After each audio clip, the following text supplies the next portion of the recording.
But a promising career was all too suddenly snuffed out by the onset of a serious elbow injury. What the medical analysts failed to take into account, however, was that Shane Barr was anything but a quitter.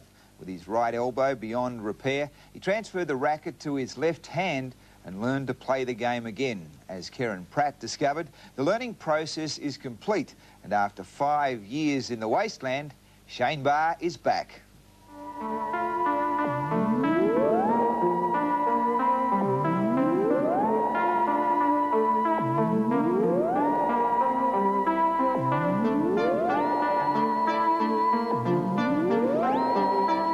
Shane Barr always seemed destined for sporting greatness, with his athleticism and talent for all sports. He chose tennis and, at the age of 16, spearheaded Australia's World Youth Cup victory, was national junior champion and a member of the Davis Cup squad.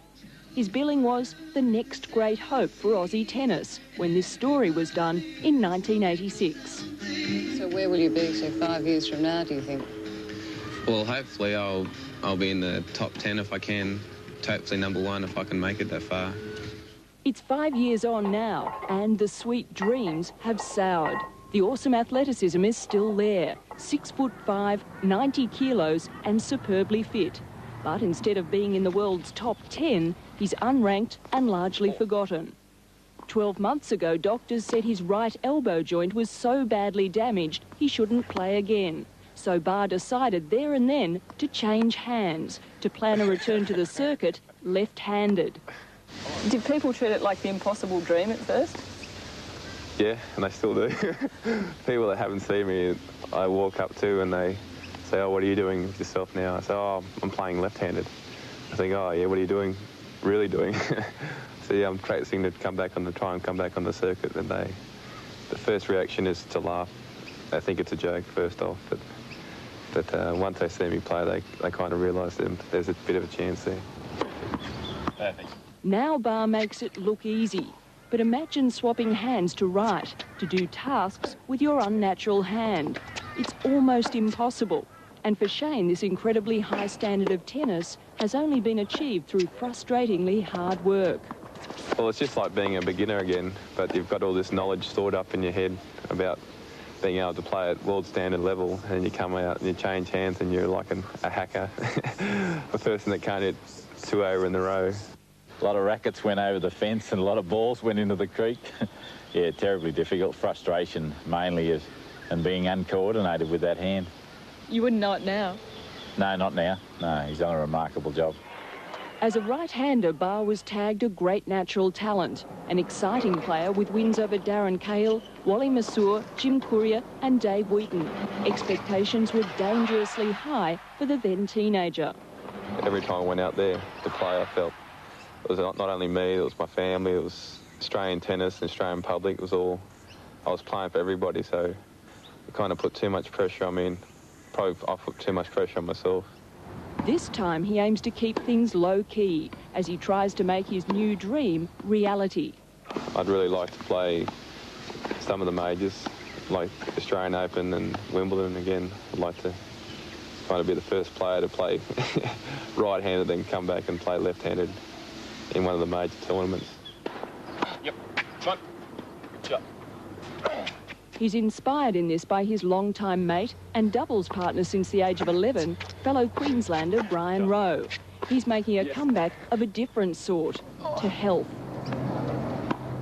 For the last 2.5 years, Rowe has been crippled by a paralysing virus that attacks the nerves.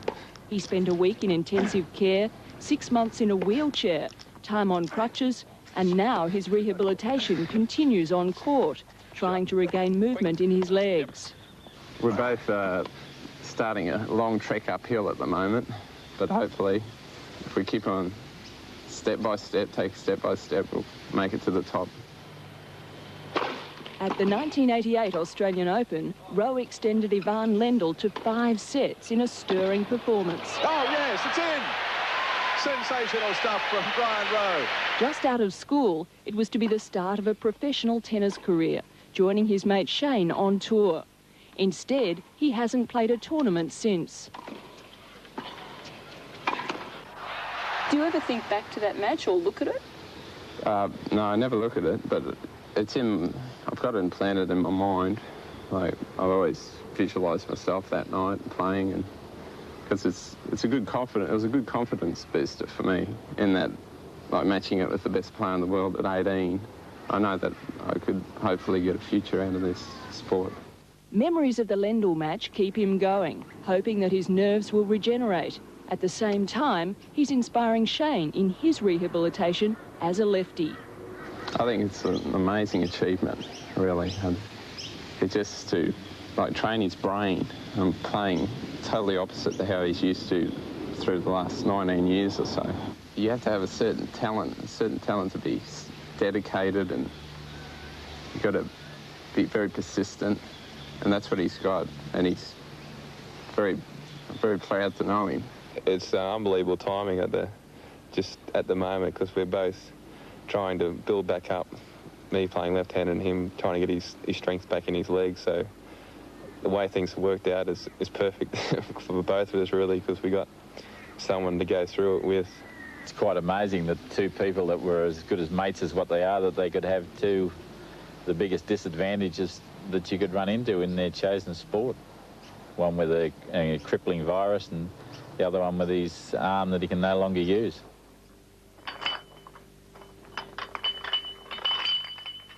While Brian's problems are infinitely worse, the effect has perhaps been more devastating on Shane.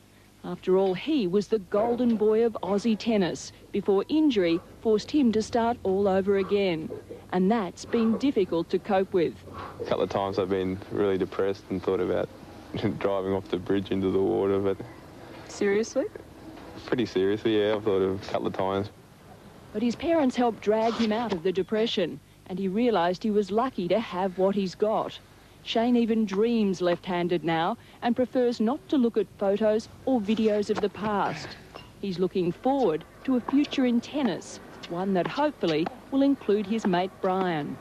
I'd love to see us playing doubles in a big tournament, either Australian Open or Wimbledon, ideally, you know, to get back together. I mean, it might take 5 or 6 years to realise that dream, but I'd love to see us back playing doubles in a big tournament somewhere around the world and really make it the whole thing worthwhile.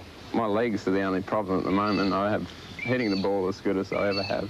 I think I could be very competitive if I had 2 strong legs, and I just need to, hopefully, my nerves to regenerate so I can run around and show everyone how good I am.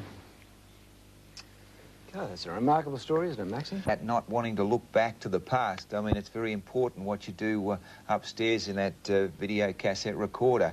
And now both of them have got each their own ambition, and it would be marvellous to see them both back out on the court again. And a wonderful respect for one another in what they've been able to achieve. I mean, both in their own areas, quite extraordinary. Yeah, where there are moments of self-doubt, I'm sure that each will get the other out of it. Yeah, well done, Brian Rowe and Shane Barr. That's one of the best stories you'll ever see, an inspiring story.